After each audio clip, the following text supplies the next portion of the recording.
Jésus entra une autre fois dans la synagogue, et il y avait là un homme qui avait une main sèche. Et il l'observait pour voir s'il le guérirait le jour du sabbat, afin de l'accuser. Alors il dit à l'homme qui avait la main sèche, tiens-toi là au milieu. Puis il leur dit, est-il permis de faire du bien dans les jours de sabbat ou de faire du mal, de sauver une personne ou de la laisser périr? Et ils se turent. Alors les regardant avec indignation, et étant affligés de l'endurcissement de leur cœur, il dit à cet homme, étends ta main. Et il l'étendit, et sa main devint saine comme l'autre. Et les pharisiens étant sortis, tinrent aussitôt conseil avec les Hérodiens contre lui pour le faire périr. Alors Jésus se retira avec ses disciples vers la mer, et une grande multitude le suivait de la Galilée, de la Judée, de Jérusalem, de l'Idumée et d'au-delà du Jourdain. Et ceux des environs de Tyr et de Sidon, ayant entendu parler des grandes choses qu'il faisait, vinrent aussi vers lui en grand nombre. Et il dit à ses disciples qu'il y eut une petite barque toute prête auprès de lui, à cause de la multitude, de peur qu'il ne le pressât trop.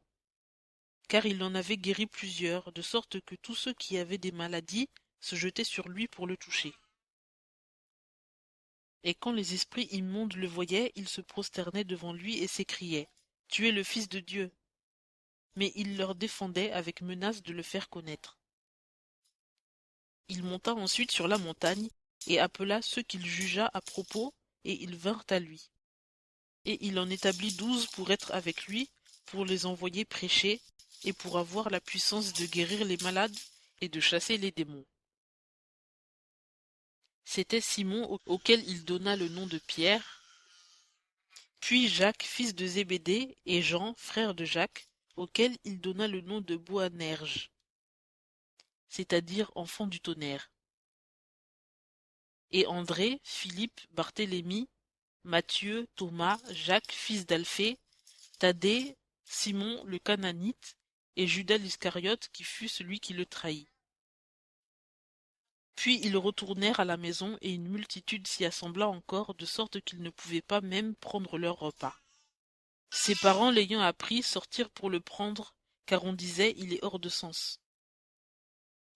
Et les scribes, qui étaient descendus de Jérusalem, disaient, il est possédé de Belzébul, et il chasse les démons par le prince des démons. Mais Jésus, les ayant appelés, leur dit par des similitudes, comment Satan peut-il chasser Satan? Car si un royaume est divisé contre lui-même, ce royaume-là ne saurait subsister.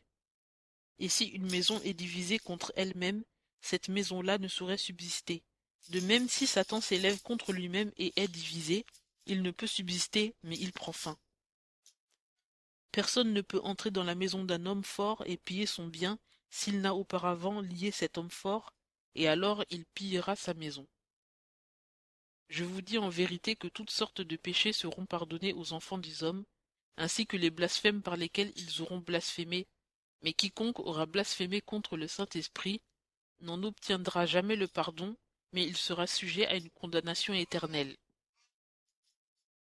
Jésus parla ainsi parce qu'il disait il est possédé d'un esprit immonde. Ses frères et sa mère arrivèrent donc, et se tenant dehors ils l'envoyèrent appeler, et la multitude était assise autour de lui. Et on lui dit, voilà ta mère et tes frères sont là dehors qui te demandent. Mais il répondit, qui est ma mère? Ou qui sont mes frères? Et jetant les yeux sur ceux qui étaient autour de lui, il dit, voici ma mère et mes frères. Car quiconque fera la volonté de Dieu, celui-là est mon frère, et ma sœur et ma mère.